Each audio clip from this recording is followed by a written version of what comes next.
mula sa Presidential Broadcast Service at Radyo Pilipinas, Radyo Publiko, 738. This is a public service announcement. From PBS, Presidential Broadcast Service at Radyo Pilipinas, Radyo Publiko, 738. Paano nga ba mag-register para magkaroon ng schedule sa Bagong Pilipinas Presidential Action Center? Narito ang mga dapat gawin. Gamit ang iyong mobile device, pumunta sa eGovPH app. Pwede itong i-download mula sa Apple App Store o sa Google Play Store. Gumawa ng account. Ilagay ang email address, valid mobile number, pagkatapos ay makakatanggap ka ng one-time code sa iyong email. Gamitin ang code sa eGov app para sa verification ng iyong account at ng mga impormasyong ibinigay. Congratulations! Meron ka ng eGovPH app account.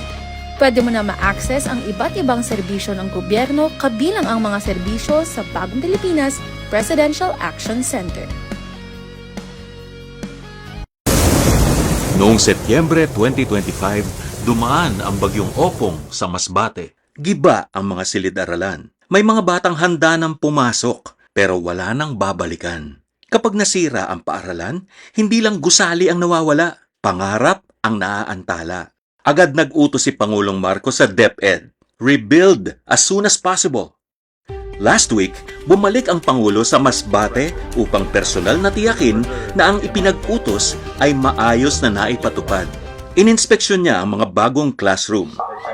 Siniguro na ligtas at handa para sa mga bata. Sa loob lamang ng 2 linggo, naitayo na ang Learning Continuity Space. Mabilis na tinapos at may warranty na 20 years. Matibay, maayos, maginhawa. Approved kay Pangulong Marcos. So we're building 89 in Masbate. Hindi lang gusali ang kanyang sinuri. Sa ilalim ng Learning Resources Program, may sarili ng libro ang bawat estudyante. Hindi na naghihiraman. Tigisa na kayo. Mas masaya rin ang mga guro. Ayon sa utos ng Pangulo, pinabilis ang promotions ng teachers. Kailangan namin kayong tulungan. Kayo nag-aalaga sa mga anak namin. Sinuri rin ng Pangulo ang feeding program para sa mga bata. Morning, boys and girls. Ilan ang papakainin nyo? 571 po ang identified beneficiaries. Sa buong bansa, halos 5 milyong bata na ang natutulungan ng feeding program. Mga classroom na mabilis na naitayo, mas maayos na promotion program para sa teachers, at masustansyang student feeding program.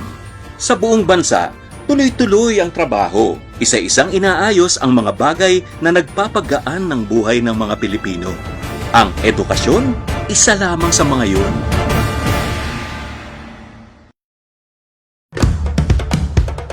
Ito ang Presidential Broadcast Service Radyo Pilipinas, Radyo Publiko ng Bagong Pilipinas para sa Bagong Pilipino.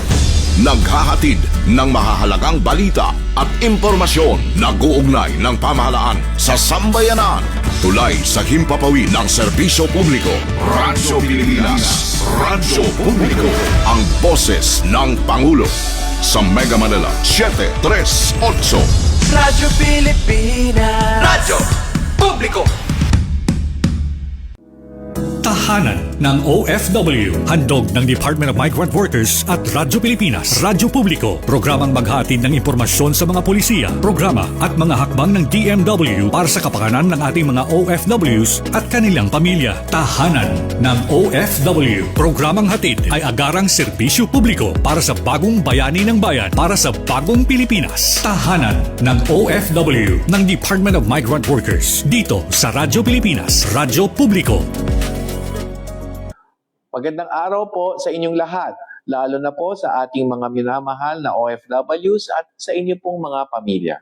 Mula po sa tahanan ng OFWs, ako po ang inyong lingkod, Secretary Hans Leo Cacdac, na nag-aanyaya sa inyong tumutok sa ating programa, ang Tahanan ng OFW. Mapapakinggan na po tayo tuwing Biyernes mula alas 4 hanggang alas 5 ng hapon sa Radyo Pilipinas, Radyo Publiko, DZRB 738 AM. Gayon din sa Radyo Pilipinas World Service. Sa pamamagitan nito, Patuloy ang pag-aabot sa ating mga OFWs at sa pagpapabatid ng ating mga serbisyo at programa nasaan man sila, nasaan man po kayo sa iba't ibang panig ng mundo. Mapapanood din po ang programa sa opisyal na Facebook pages ng Radyo Pilipinas at ng Department of Migrant Workers. Bukas po ang tahanan ng OFWs para sa ating lahat. Sama-sama po nating pakinggan ang mga kwento ng ating mga bagong bayani sa ilalim ng bagong Pilipinas ng ating mahal na Pangulo Ferdinand Marcos Jr. Kumusta kabayan? Tuloy po kayo sa tahanan ng OFW hatid sa inyo ng Department of Migrant Workers. Magandang araw sa lahat ng OFW saan mang panig ng mundo. Mula sa DMW Strategic Communications Service, kami po ang inyong mga tagapaghatid balita, Jel Miranda. At ako po naman si Oling Miranda. Narito na ang programang tatalakay sa mga kwento at magiging tulay para sa mga serbisyo at programang laan para sa ating mga bagong bayani. Ang ating programa ay masusubaybayan tuwing Biyernes alas 4 hanggang alas 5 ng hapon. Live dito sa Radio Pilipinas 1 at sa official Facebook page ng Department of Migrant Workers. Sabayan din po tayo napapanood sa TV Plus Channel 3 at Affordabox Channels 45 to 49. Magandang araw, Onin. Magandang araw, Jel, at sa lahat ng ating taga-subaybay, narito na ang mga mahalagang kaganapan sa loob at labas ng bansa. Ito ang Balitang DMW. Balitang DMW. Nagbigay ng tulong ang Philippine Embassy sa Singapore sa 14 na Pilipinong repatriates mula Tehran, Iran na dumaan sa bansa bago umuwi ng Pilipinas noong March 16, 2026. Sa utos ni Ambassador Medardo G. Macaraig, nagpadala ng composite team ang embahada upang tiyakin ang maayos na transit ng mga kababayan. Naging matagumpay ang pag-asikaso sa kanila sa tulong ng Migrant Workers Office at OWA Singapore. Patuloy namang nakatuon ang pamahalaan sa pangunguna ng DMW at DFA sa pagbibigay ng agarang tulong sa mga Pilipinong nasa alanganing sitwasyon sa ibang bansa. Sa ibang balita, umabot na sa 1,752 na Pilipino, kabilang overseas Filipino workers at kanilang dependents ang natulungan ng pamahalaan mula March 5 hanggang 17, 2026.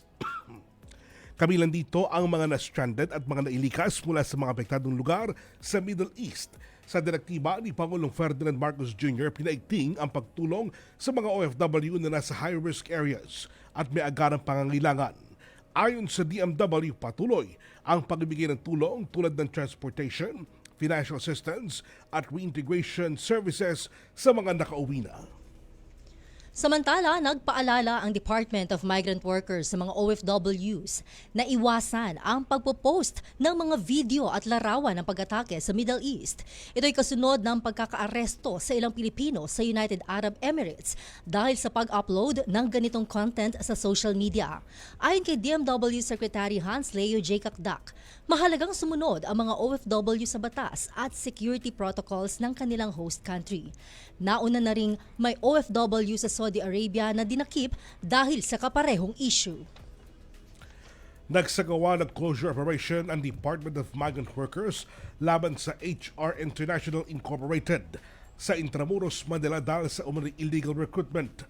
Ginagamit umano ng ahensya ang pagkapanggap bilang training center upang makapanloko ng mga aplikante. Pinapangakuan ang mga biktima ng trabaho sa abroad na may mataas na sahod kapalit ng malaking bayad na umaabot sa 355,000 pesos. Ito na ang ikalimang operasyon ng DMW ngayong taon bilang bahagi ng pinaigting na kampanya laban sa illegal recruitment at para maprotektahan ang OFWs. At yan po ang mga balita sa linggo ito. Dumako tayo sa kagapay mo sa DMW.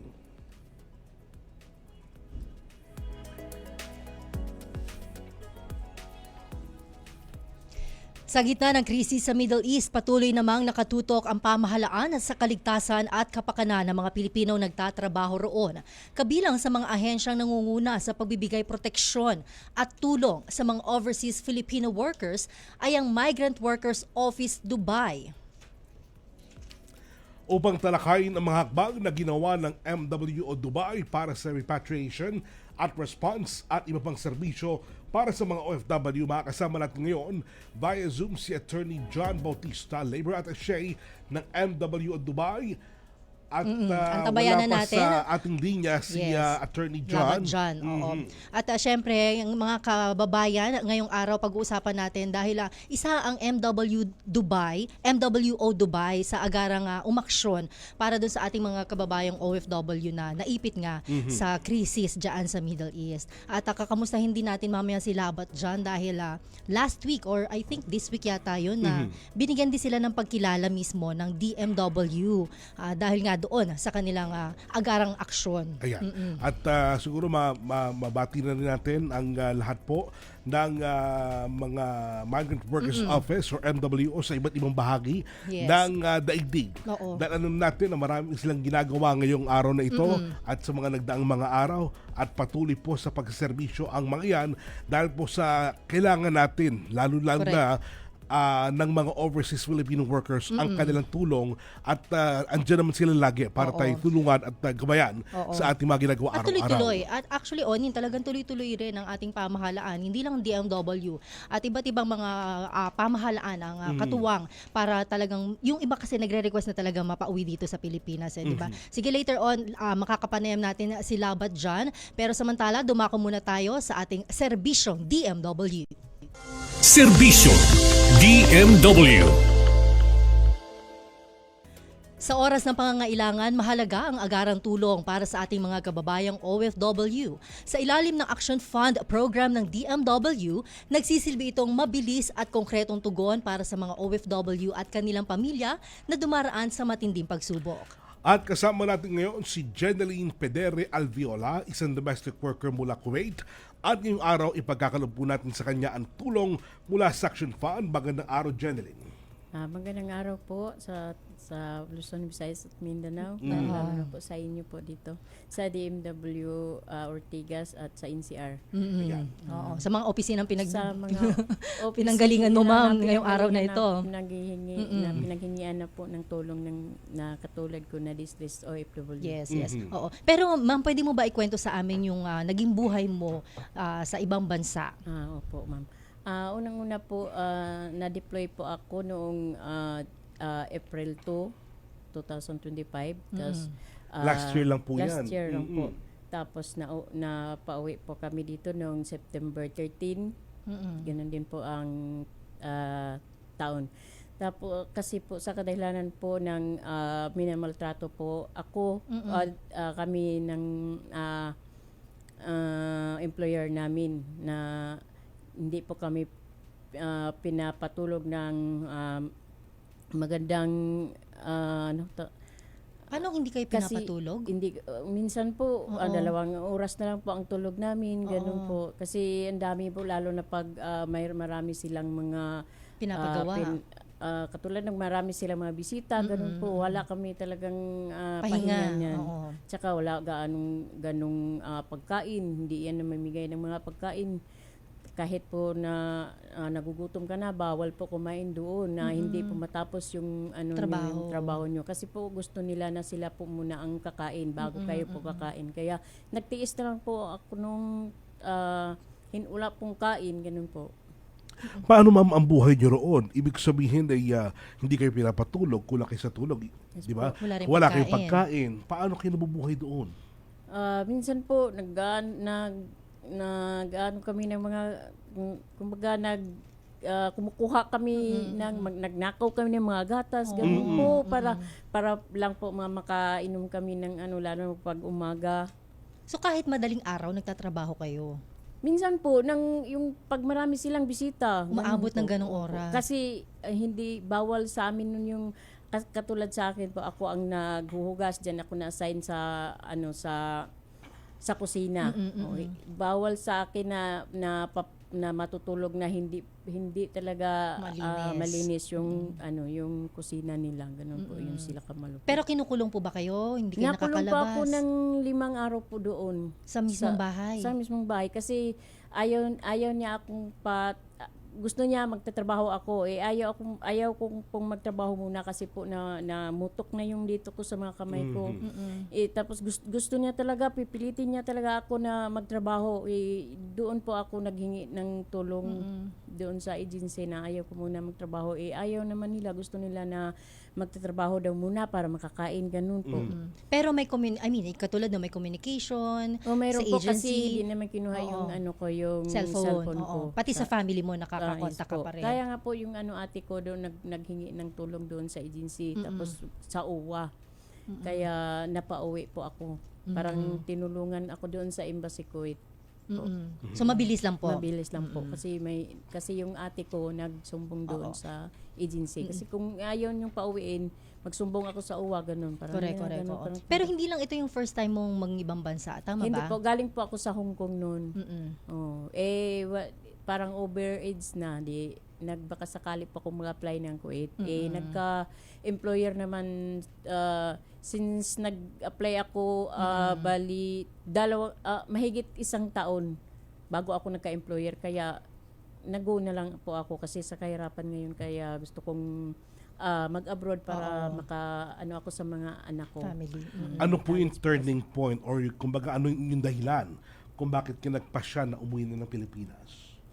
Kasi po nagkaroon po ako ng trauma noon. Parang ayaw ko na talaga parang na yung katawan ko. Bumagsak na yung katawan ko kasi pumayat talaga ako noon kasi parang yung katawan ko ay hindi sanay sa ganun kasi sa tanda kong to.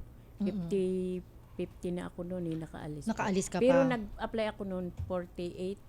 Ganun po.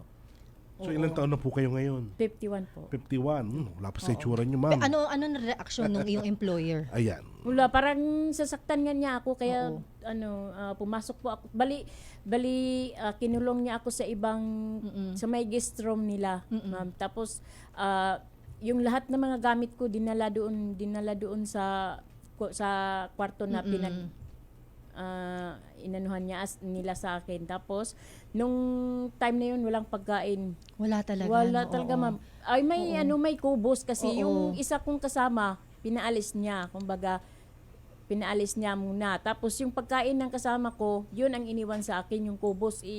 Hindi naman yung masarap pag lalo na kubos lagi. Buti kinaya nyo, no? Katulad ng 5 araw. Tubig po. Kasi buti na lang, may tubig May doon access na dalawang, kayo, yes, may tubig doon sa guest room nila, dalawang, kumbaga, 24 pieces yun.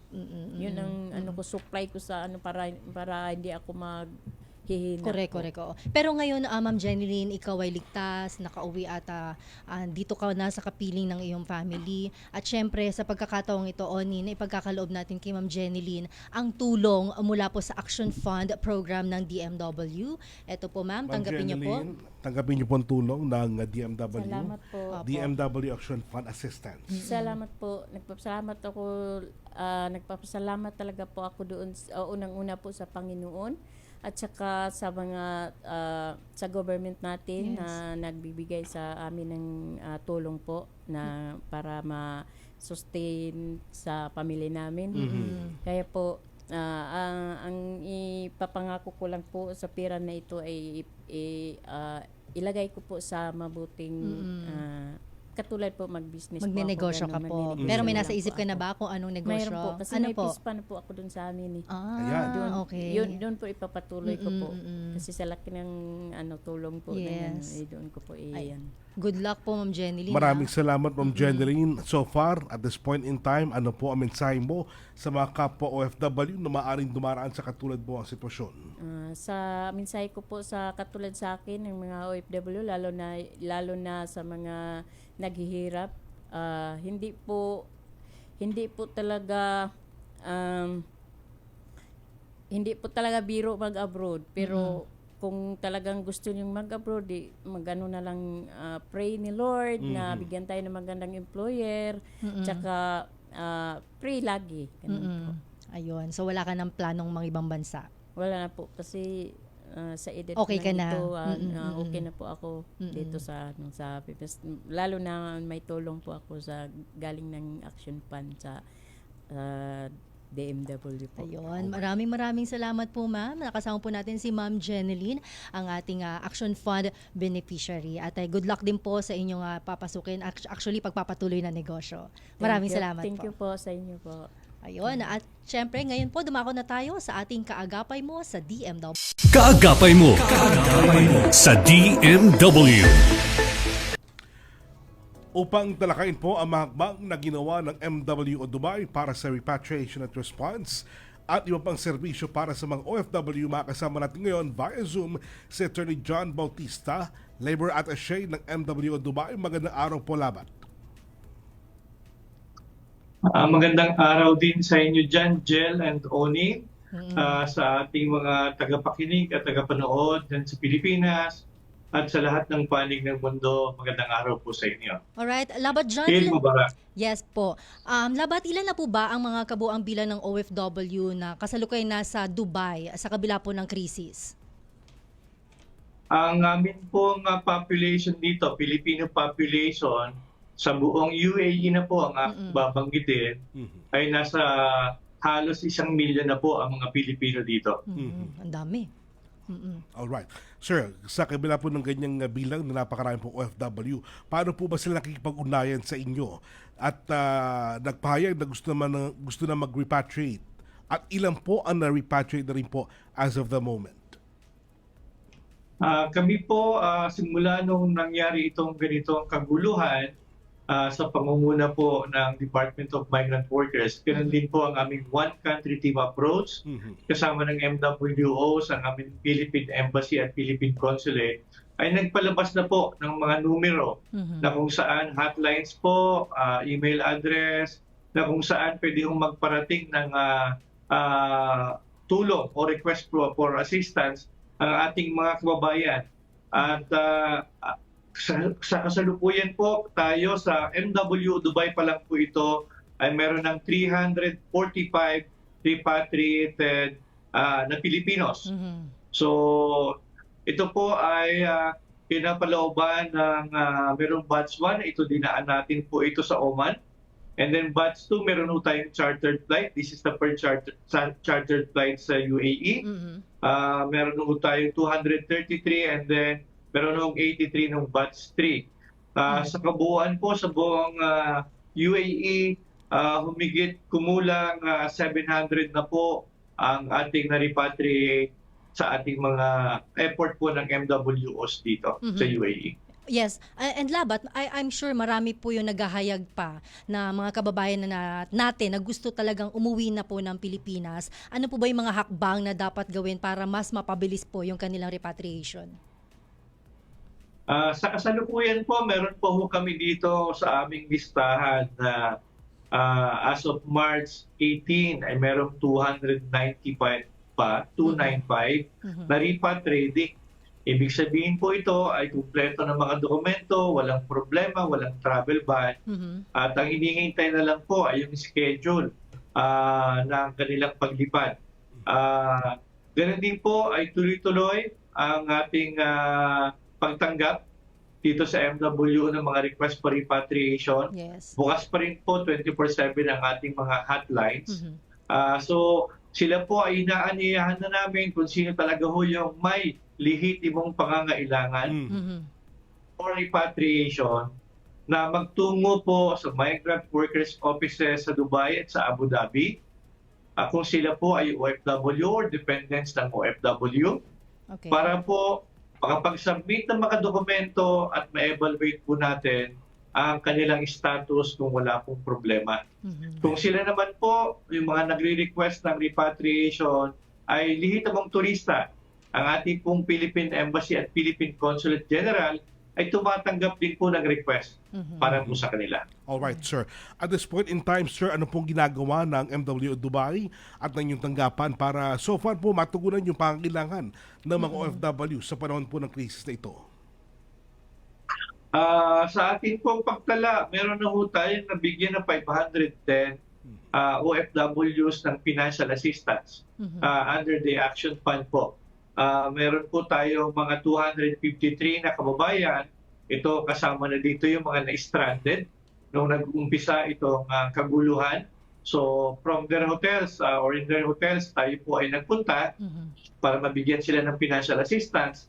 Pero din po tayong ilang kababayan na nakabase po ang trabaho nila dito sa UAE, pero na-stranded po sila sa Azerbaijan habang sila ay nagbabakasyon. So nakapagpadala rin po tayo ng financial assistance sa ilang OFWs doon through money transfer. At yung mga na-repatriate po natin, 247 po ito, nabigyan din po natin ng financial assistance. Tuloy-tuloy din po yung ating hotel accommodation assistance doon sa mga stranded pang OFWs at maging yung ating pagbibigay ng food pack assistance sa mga nangangailangan, kasama na ho dito yung mga na-repatriates natin. Hindi lang ho pagkain, pati yung medicine kit ay binibigyan ho natin yung ating mga repatriates para talagang sigurado na sila ay magkakaroon ng maayos na biyahe sa kanilang pag-uwi. Pero labat meron ba tayong pina-prioritize? I mean, may mga, of course, mga nag-i-inquire, nagpapahayag na gusto na nga nila magpa-repatriate. Pero I'm sure mahirap din po para sa inyo na na i-evaluate itong mga kalagayan ng mga OFW. So paano po kayo nakikipag-ugnayan lalo na sa mga otoridad para mas mapabuti pa ang serbisyo sa mga OFW? Tama po kayo.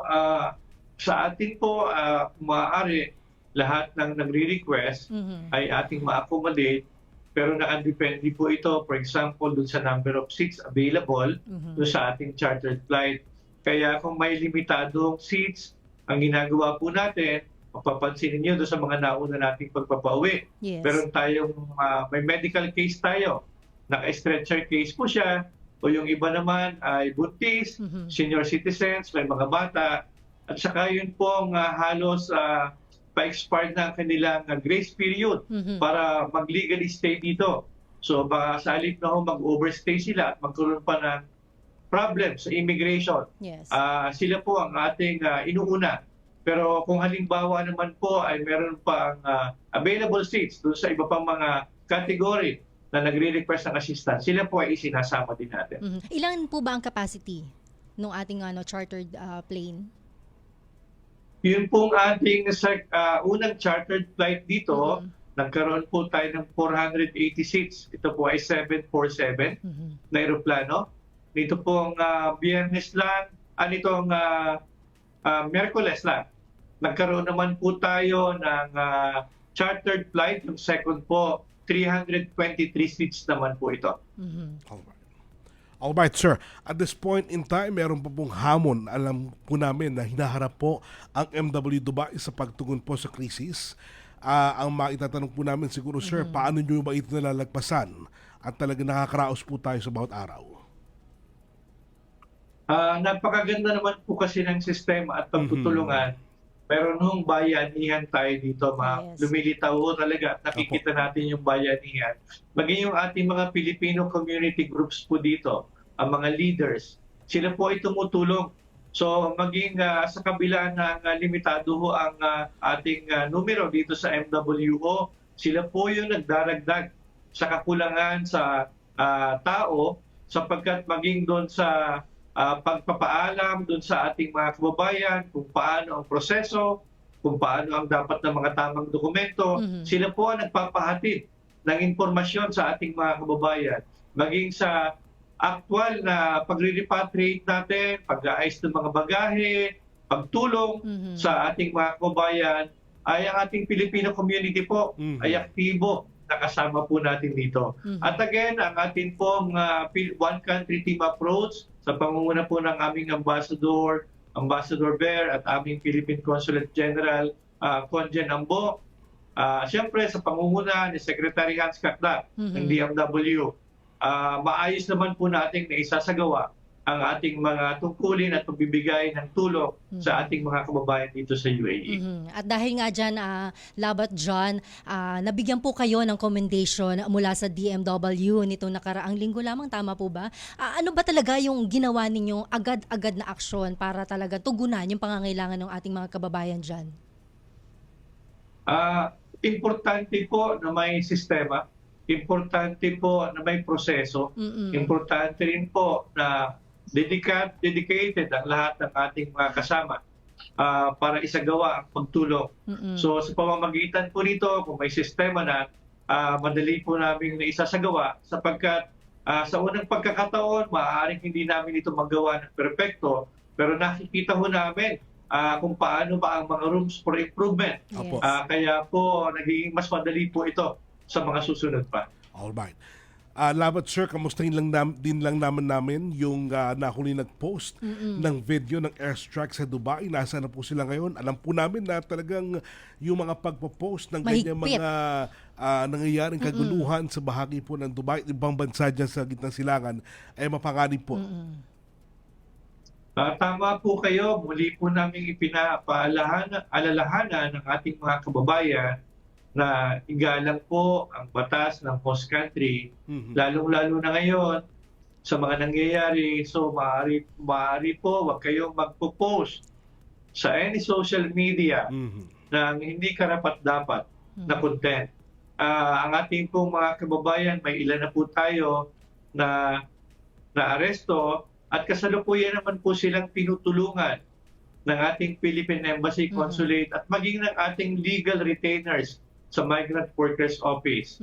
Mayroong ilan pa po na kasalukuyang nasa kulungan at dinidinig yung kanilang kaso, pero meron din po tayong kababayan na naaresto pero kinabukasan ay napalaya din naman. So umaasa po kami sa tulong ng ating legal retainer. Yung ating pong si Attorney Isa Yusepi ay gagawa niyang mapalaya ang ating mga kababayan. Pero hinihiling po namin ang pakikiisa ng ating mga kababayan na iwasan na po natin na mag-post. Ang gawin lang po natin kung ito po ay beripikado o nanggaling sa official source ng government ng UAE o ng Philippine Embassy or Consulate or Migrant Workers Office, ito lang po ang dapat nating i-share ng mga information. Oo. And Labat, I'm sure talagang best effort na yung mga ginagawa natin, di ba, para matulungan itong ating mga kababayan. Pero para sa inyo, ano pa ba yung mga kailangan gawin para mas mapabuti pa po ang serbisyo para sa kanila? Again, lahat naman po ng pagtulong at lahat naman ng pangangailangan ay ating susubukan na maibigay sa ating mga kababayan. Mahigpit po ang ating pag-ugnayan sa Central Office, sa Department of Migrant Workers, at kaagad po naman nilang natutugunan. Kung mayroong kailangan po ng financial assistance, nagagawa po natin ito. Maging yung pakikipag-ugnayan po natin sa host government, talaga pong isinasagawa natin ito. At yung matibay na one country team approach, ginagawa din po natin ito. Kaya kami po dito sa UAE, maging meron man po meron pang attacks from Iran, at maging ito ay drone or missiles, ano naman po, successfully na i-intercept po ito ng UAE Defense. So again, ang ating pong panawagan sa ating mga kababayan dito sa UAE, kayo po ay maging mahinahon, shelter in place, ang ibig sabihin po, kung hindi naman kinakailangan lumabas ay manatili sa inyong tahanan, pakipag-ugnayan po sa ating gobyerno at sa UAE authorities kung may mga pangangailangan. Labat, ano pong mensahe ninyo? Onin, may gusto kayo idagdag? Wala naman. Nagpapasalamat lang tayo kay Labat John at talagang alam po namin ang pagsisikap po natin na maitawid lahat ng ating mga kabayan na gusto na umuwi ng Pilipinas. But at this point in time, sir, ano ba mensahe ang nais nyo parating sa mga OFW, lalo na po yung kasalukuyan nakakaranas ng epekto ng krisis Dubai? Lagi po natin sinasabi sa ating mga kababayan na maging maingat. Ang kabilin-bilinan po ay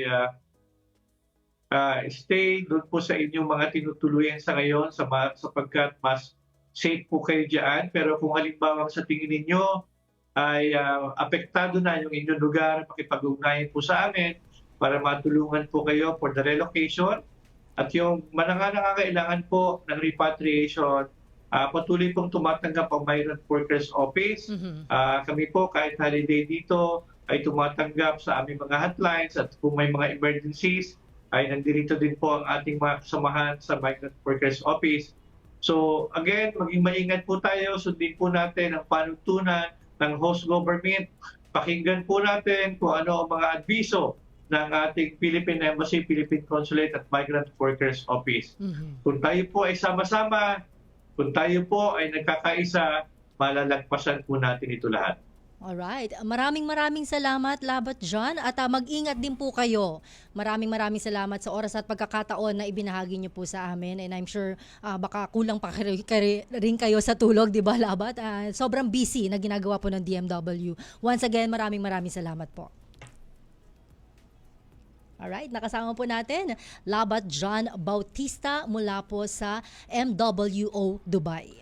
Sa ating pong pagbalik, makipagkwentuhan tayo sa dalawang OFW content creator sa Al-Khobar, Saudi Arabia at kanilang mga kontribusyon sa pagbibigay ng mga lehitimong impormasyon para sa ating pong mga kababayan. Manatili nakatutok, magbabalik agad ang tahanan ng OFW. If women are educated, safe, able to work, able to lead, able to decide the course of their own lives, then the society is moving forward. Women must be present wherever decisions are made. When women rise, societies rise with them. When women lead, nations move forward.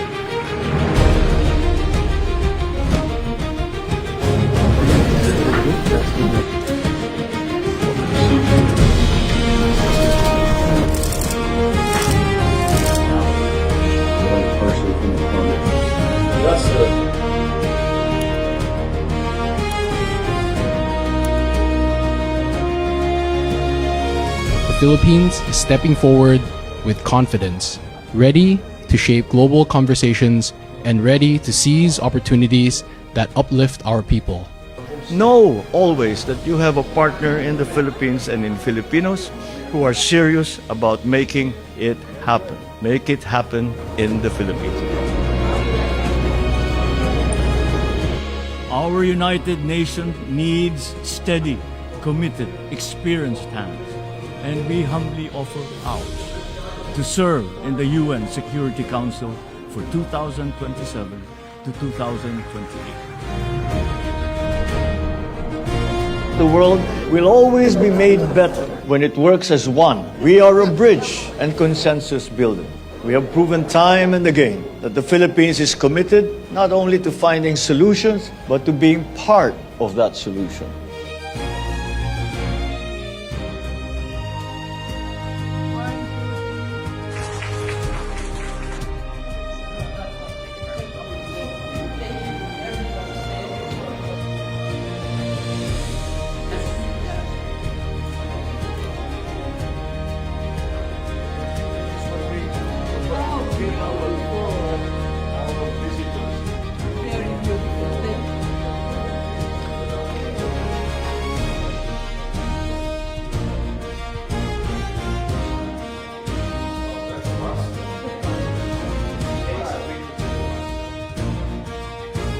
It is an honor to join you here today for iftar and share a meal with you.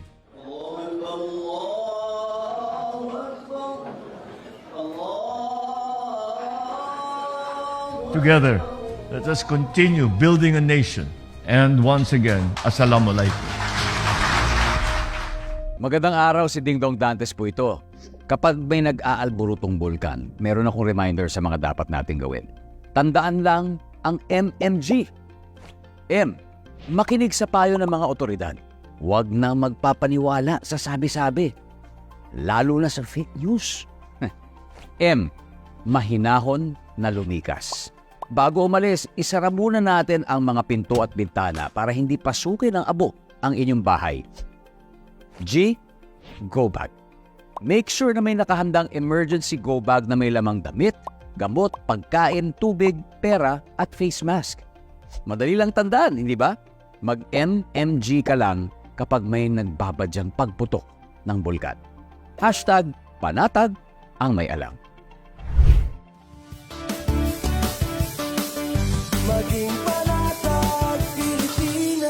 Ginugunita ngayong taon ang ika-50 anibersaryo ng paglagda sa Treaty of Amity and Cooperation in Southeast Asia o TAC. Halos 9 na taon matapos ang pagkakatatag ng ASEAN, nilagdaan ng 5 bansang orihinal na kasapi nito ang dokumentong magsisilbing pundasyon ng diplomasya at matatag na ugnayan ng mga bansa sa Southeast Asia. Naganap ito sa Bali, Indonesia noong ika-24 ng Pebrero 1976. Binago ng TAC ang ASEAN tungo sa pagiging organisasyong may malinaw na alituntuning nakasentro sa mga prinsipyo ng paggalang sa soberanya, hindi panghihimasok sa panloob na usapin ng bawat kasaping bansa at mapayapang pagresolba ng anumang tensyon. Sa ngayon, lumago na sa 58 high contracting parties mula sa 5 kontinente ang lumagda na sa TAC. Patunay ito sa mahalagang gampanin ng ASEAN sa diplomasya ng Asya at ng mas malawak na international community. Bilang bahagi ng ASEAN 2026 chairship ng Pilipinas, inilunsad ang isang logo bilang paggunita sa 50th anniversary ng TAC na hango sa pambansang bulaklak natin na Sampaguita. Sumisimbolo ito sa pagkakaibigan at pagtitiwala ng mga bansa na pinanday ng naturang kasunduan. Ang ika-50 anibersaryo ng TAC ay patunay ng nagpapatuloy na matatag na ugnayan at pagsusulong ng kapayapaan sa Southeast Asia tungo sa pag-unlad ng bawat bansa sa rehiyon. Para sa bagong bayani ng bayan, tahanan ng OFW para sa bagong Pilipinas. At nagbabalik po tayo sa ating programa sa ating Wanna Know. Alam mo ba, ang DMW Action Fund o ang Agarang Kalinga at Saklolo para sa mga OFW na nangangailangang program ay nilikha upang magbigay ng agarang tulong legal, medikal at pinansyal sa mga distressed OFWs at kanilang pamilya. Sakop nito ang agarang tulong sa mga OFW na nasasadlak sa mga usaping legal, tulong pinansyal sa mga may issue sa kalusugan, gastusin sa pagsagip sa mga manggagawa na naiipit sa kaguluhan at maging ang tulong sa pamilya ng mga OFW na naiwanan. Ang pondo sa ilalim ng Action Fund ay nagmumula sa pambansang budget o sa General Appropriation Act. Dumako tayo sa Ikwento Mo, Kabayan. Ikwento Mo, Kabayan. Sa gitna ng hamon at sakripisyo ng pagiging isang OFW, may mga Pilipinong hindi lamang nagsusumika para sa kanilang pamilya, kundi nagiging gabay din ng kapwa.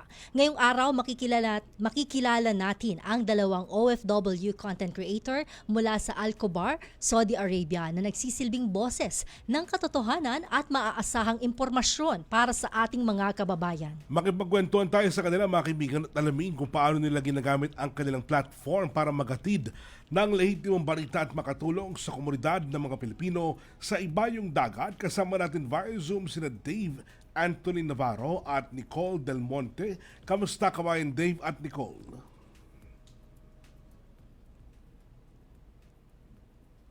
Hello? Dave? Medyo may technical glitches tayo, di ba? Oo. Andiyan sila sana tayo kina Nicole at Dave. Correct. Mga sila, content creators sila. So, actually, di ba, lalo na ngayon, ang social media, very accessible na sa lahat. Ang hirap na din minsan ma-identify kung fake news ba o totoo, di ba? Lalo ngayon, ang UAE, dumarana sa krisis, di ba? And isa sina Nicole and Dave sa nagbibigay ng mga balita through their platform. Since 10 years na sila, imagine, 10 years na silang OFW at subukan pa rin nating ibalik sina Nicole sa ating linya. Subukan natin makaugnayan ulit para makibalita tayo sa kanila kung paano ang tulong na ginagawa nila sa ating mga kababayan na nasa gitnang silangan. Tandaan natin na hindi lang yung nangyaring pagkakahuli sa mga Pilipino sa bahagi ng Dubai, kundi maging sa ibang bahagi ng Saudi Arabia na hinuli dahil sa pagpapost ng mga larawan na nagpapakita ng digmaan doon sa gitna silangan. Tama ka. Medyo una sa lahat tayo bilang mga Pilipino, hindi na tayo dapat makikisama sa mga ganung gawain dahil alam natin na sensitibo yung mga impormasyon na ibabahagi natin lalo-lalo na. Siguro kulang din sila sa kaalaman na baka akala nila lahat ng sitwasyon pwede mong videohan and then i-upload mo, di ba? So sana doon sa ating mga kababayan na naandyan, lalo na sa UAE, ay yun po, paalala po ng ating pamahalaan na iwasan yung pagpo-post kahit pictures man yan o lalong-lalo na yung video, di ba? Sina Nicole and Dave, balikan natin mamaya-maya dahil pinipilit pong kontakin ng ating staff. Ayan na, online na ba? Ayan! Hello, Nicole and Dave! We're alive. Hello po, magandang umaga po sa inyong lahat. Yes. Hapon or gabi. Oo. Ayan, anong oras na ba dyan sa Alcobar? Dito po ay mag-aalas 12 na ng tanghali. Okay, oo. So, happy lunch. Alright. Yes. So, Nicole and Dave, pareho kayong 10 years na mahigit dyan sa Saudi Arabia. Kwento nyo nga sa amin, paano kayo nag-start na magtrabaho dyan at bakit nyo naisipan ng mga ibang bansa? Ladies first? Yes. Ako po, just to give a short background, ako po nagtatrabaho rin sa gobyerno before. Sa Land Bank po ako for around 7 years. So, meron po akong career back home, but I wanted to build a family. So, we moved here with my husband because nandito po siya nagtatrabaho. And luckily, I found a calling in the education sector. Nice. So, like other OFWs, gusto ko po ng better future para sa family. Kaya po, yun ang naging dahilan kung bakit po ako nag-contribute. Ayun. Yun, alright. Sige, ikaw Alright, naman, sa akin Dave. naman po, yes po, sa akin naman po, ako po isang normal na mamamayang Pilipinas sa Pilipinas na nangarap ng mga ibang bansa. So, ako po nandito ngayon ng almost 13 years na po at nagtatrabaho sa isang trading company. Pumunta po ako dito sa Saudi Arabia para po matupad ang mga pangarap ko at para sa mga pamilya. Alright. At this point in time, natupad na ba pangarap mo, Dave? So far po, yes po, opo. Alright. Okay That's na po good. lahat. At Thank sa God. mahaba-habang panahon na pamamalagi nyo sa Saudi Arabia, napag-alaman namin na kayong dalawa ay involved sa vlogging. Maaari nyo ba ikwento kung paano kayo nag-umpisa na maging mga influencer sa social media? Yes, si Dave po muna dahil siya po kilalang po sa Eastern Province. Not much naman po. Well, ako po talaga nag-umpisa po ako nung pandemic time. Ayan po, since pandemic time po nung mga panahon na yon, lahat po yata ng mga OFW ay so nag-umpisa po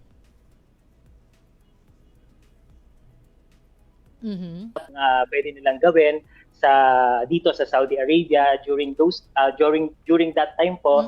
And then after that po, na-discover po ako sa isang ads and ako po ay nagpo-promote ng mga promotion dito po sa Alcobar, Saudi Arabia.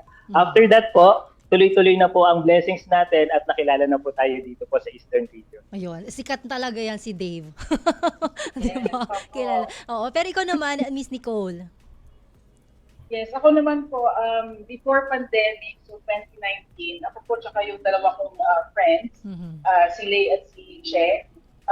Mahilig po kaming mag-picture-picture. Alam niyo naman po mga Pilipino, selfie, pumunta po sa mga kainan, i-discover ang culture ng Saudi Arabia, our host country.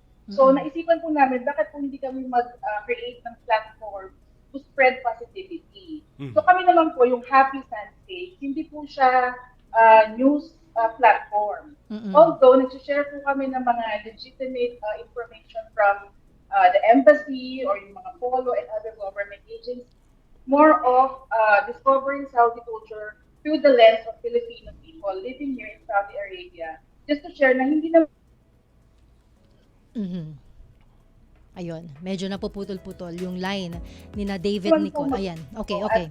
Madami po mga magandang bagay na pwede i-share. Yes, oo. Alright. Okay, pero ngayon, 'di ba, Nicole and Dave, talagang panahon na nga ika nga ng fake news. Bukas po ba ang inyong grupo sa kolaborasyon para talagang malabanan natin ang pagpapakalat ng disinformation? Definitely, we will say yes po, of course. Actually, dito po sa Saudi Arabia, meron po talagang batas para sa mga fake news. Bawal na bawal po tayong mag-share ng mga hindi legitimate information sa ating mga social media platform dahil po monitored po ito ng government ng Saudi Arabia. And isa pa po, Jel and Oni, sa totoo lang, masaya po kami dahil nagiging ka-collaborate namin recently ang DMW Sa katotohanan po, nagpunta kami sa Riyadh para sa Serbisyo Caravan. Na-meet po din namin dito sa Alcobar si Secretary Kangka at ang ibang mga kawani ng ating gobyerno na talaga kung meron silang caravan na kung saan ang mga kababayan natin pwedeng pumunta para mag-transact ng kanilang mga processes. Na hindi na po kailangan bumiyahe din ng Riyadh, pumunta na lang dito sa isang venue dito po sa Alcobar. Kaya po kami, tuloy-tuloy po kami makikipag-collaborasyon kung ano po ang mga plataforma ng gobyerno na gusto sulong dito sa community natin sa Alcobar at sa Eastern Province. Pero gaano kayo kadalas mag-vlog? Lagi po. As in yung daily life nila. Social Yes. media. Oo. Opo. Usually po, araw-araw naman po tayong nag-vlog. Araw-araw po tayong nag-endorse. And nagbibigay po ng informasyon sa ating mga kababayan dito po sa Eastern Region. Alright. At sa nangyaring kaguluhan ngayon dyan, sa gitnang silangan, ano yung personal yung naramdaman na mag-umpisa itong mga pag-atake? Yes. Noong una po, syempre, kinabahan kami dahil dati wala namang mga ganyang balita. Nandun po yung kaba, pero at the same time, dito po sa Alcobar ngayon, tahimik naman po. Although, nagkaroon po kami ng isang security alert na nag-gap noong Wednesday. Yes. So, medyo panic po kami noon. Pero kontrolado naman po. Wag lang po magstay outdoor. So, sumusunod lang kami sa mga instruction ng authorities po dito. And just to be transparent po, dito po sa Saudi Arabia, sobrang normal po ng buhay namin dito. As in, hindi po kami kinakabahan at okay po ang lahat dito. May mga balita po na may mga nai-intercept, pero sa case po dito sa city like that, hindi po kami na-alerto dahil po protektado po tayo ng Saudi Arabia. Pero sinasabi mo nga, Dave, di ba, araw-araw ka nagva-vlog, yung mga content mo talaga related na dito sa current situation? Technically, I can say yes. I am trying to feed some information. Pero sabi ko nga po kanina, hindi po kasi allowed dito sa Saudi Arabia ang magbigay ng mga hindi confirmed na mga balita sa ating mga kababayan dahil po monitor tayo ng government. So, ibig sabihin, pwede po nila tayong hulihin pag nag-share po tayo ng information na hindi po verified by the government of Saudi Arabia. Alright. Diyan sa Alcobar, so far, ay payapa naman kamo ang buhay at talagang tuloy lang sa magtatrabaho. Pero ano bang inyong pinakamalaking pangamba o alalahanin na dinudulot itong digmaan na ito ng Israel, US at ng Iran?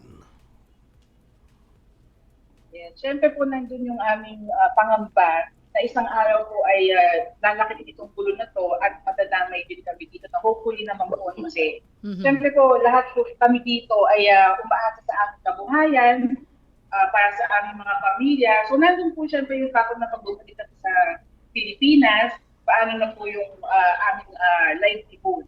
Yes. Diba? So hopefully po hindi naman po dumating sa point na yun at umaasa po kami na ang mga leaders ng mga bansa na sangkot ay magkakaroon ng isang agreement para sa maging mapayapa na Gulf region. Oo. Pero kayong dalawa, hindi ba sumagip sa isip niyo na magpa-repatriate na rin at bumalik na dito sa Pilipinas? Sa totoo lang po, wala po. Hindi po talaga sumagi sa isip namin yung ganyan.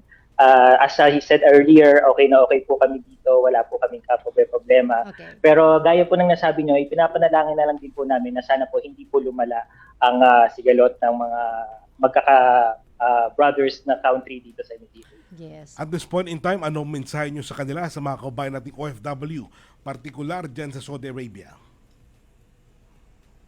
Yes, sa aming po mga kababayan, alam po namin na patuloy kayo sumaybay sa mga balita. Sa amin po, life goes on, pero maging alerto at mag-rely lamang sa mga legitimate source of information. At sundin po natin kung ano yung mga babala at mga instructions ng mga authorities upang hindi po tayo mapahamak. Lalo na po sa social media. Iwasan po natin mag-share ng mga content na hindi po verified. Alright. Ikaw naman po, Dave? Well, same thought po ng sinabi ni Miss Nicole. Ayan po, sa mga kababayan natin, alam ko naman na sobrang chill lang kayo dito. Ayan, tuloy lang ang buhay natin. Well, gaya na nga sinabi ni Miss Nicole, iwasan lang po natin ang pag-share ng mga fake news at i-verify po natin bago po natin ito i-post sa ating mga social media account para hindi na rin po nag-aalala yung mga kaanak natin. Yes.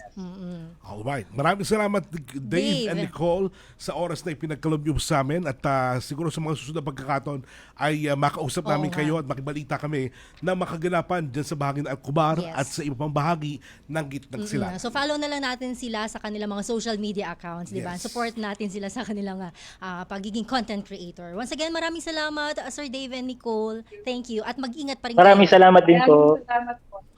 Alright mga kabayan, para sa mga mahalaga anunsyo, komento, iba pang serbisyo, maaari nyo makontak ang DMW sa mga opisyal na website, email address, social media channels at hotline numbers na makikita nyo sa screen. Amin pong pinahalagahan ang inyong mga feedback para higit kayo mapaglingkuran. Yan po ang naging kabuuan ng ating programa. Muli mo kami samahan sa susunod na Biyernes, alas 4 hanggang alas 5 ng hapon.